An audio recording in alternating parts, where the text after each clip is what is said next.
नमस्ते दोस्तों, good life easy life में आपका स्वागत है। दोस्तों, छठ पूजा का प्रारंभ आज से शुरू हो गया है। आप सभी को मेरे तरफ से छठ पूजा की बहुत बहुत शुभकामनाएं। और दोस्तों, आज मैं छठ पूजा से संबंधित कुछ महत्वपूर्ण जानकारी आप लोगों के साथ शेयर करूंगी और छठ पूजा की पौराणिक कथाएं भी आप लोगों को सुनाऊंगी। शास्त्रों के अनुसार सूर्य देवता के पिता का नाम महर्षि कश्यप व माता का नाम अदिति है। इनकी पत्नी का नाम संज्ञा है, जो विश्वकर्मा की पुत्री है। संज्ञा से यम नामक पुत्र और यमुना नामक पुत्री तथा इनकी दूसरी पत्नी छाया से इनको एक महान प्रतापी पुत्र हुए, जिनका नाम शनि है, जिन्हें हम शनि देव के नाम से जानते हैं। इसी तरह शास्त्रों में माता षष्ठी देवी को भगवान ब्रह्मा की मानस पुत्री माना गया है।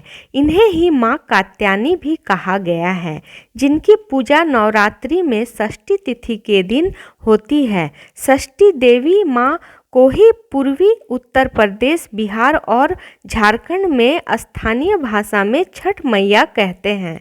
वेदों के अनुसार सूर्य जगत की आत्मा है और सूर्य की उपासना ही सबसे महत्वपूर्ण है।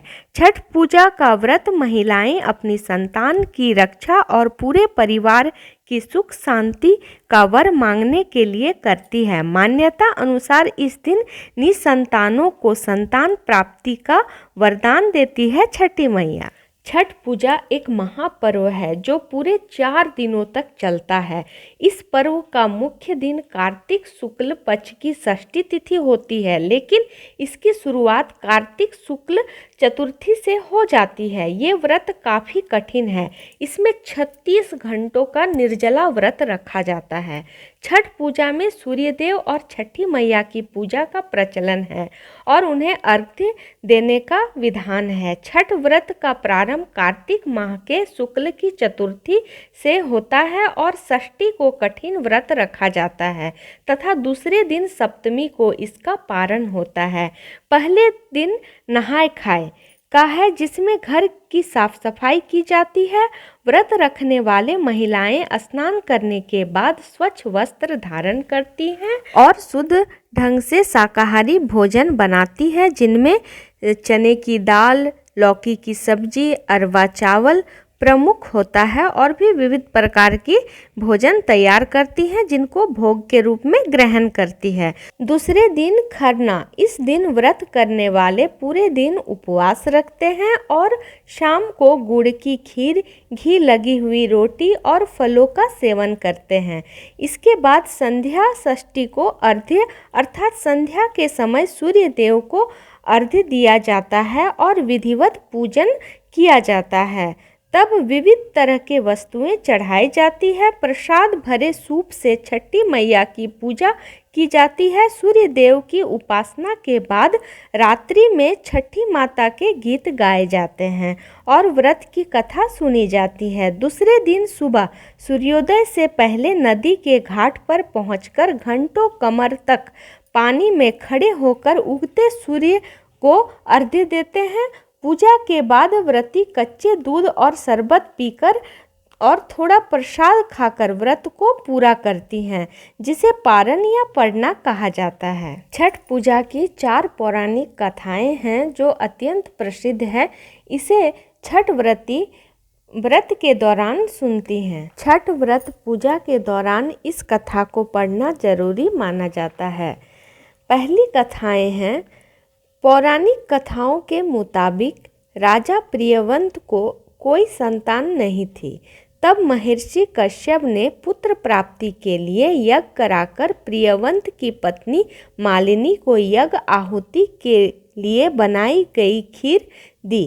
इससे उन्हें पुत्र तो हुआ, लेकिन वह मृत पैदा हुआ। प्रियवंत पुत्र को लेकर शमशान गए और पुत्र वियोग में प्राण त्यागने लगे। उसी वक्त भगवान की मानस पुत्री देवसेना प्रकट हुई और उन्होंने कहा, सृष्टि की मूल प्रवृत्ति के छठे अंश से उत्पन्न होने के कारण मैं षष्ठी कहलाती हूँ। राजन, तुम मेरी पूजा करो और इसके लिए दूसरे को भी प्रेरित करो। राजा ने पुत्र इच्छा से देवी षष्ठी का व्रत किया और उन्हें पुत्र रत्न की प्राप्ति हुई। यह पूजा कार्तिक शुक्ल षष्ठी को हुई थी। छठ पूजा की दूसरी कथा यह है। एक मान्यता के अनुसार लंका पर विजय पाने के बाद रामराज्य की स्थापना के दिन कार्तिक शुक्ल षष्ठी को भगवान श्री राम और सीता मैया ने उपवास किया और सूर्यदेव की पूजा की। सप्तमी को सूर्योदय के वक्त फिर से अनुष्ठान कर सूर्यदेव से आशीर्वाद प्राप्त किया। तीसरी पौराणिक कथाएं यह है। पौराणिक मान्यताओं के अनुसार छठ पर्व की शुरुआत महाभारत काल में हुई थी। सबसे पहले सूर्यपुत्र कर्ण ने सूर्य देव की पूजा शुरू की। कर्ण भगवान सूर्य के परम भक्त थे। वह प्रतिदिन घंटों कमर तक पानी में खड़े होकर सूर्य को अर्घ्य देते थे। सूर्य की कृपा से ही वह महान योद्धा बने। आज भी छठ में अर्घ्य दान की यही परंपरा प्रचलित है। छठ पर्व के बारे में एक कथा और भी है। इसके अनुसार जब पांडव अपना सारा राजपाट जुए में हार गए तब द्रौपदी ने छठ व्रत रखा। उनकी मनोकामनाएं पूरी हुई और पांडवों को राजपाट वापस मिल गया। लोक परंपरा के अनुसार सूर्य देव और छठी मैया का संबंध भाई बहन का है।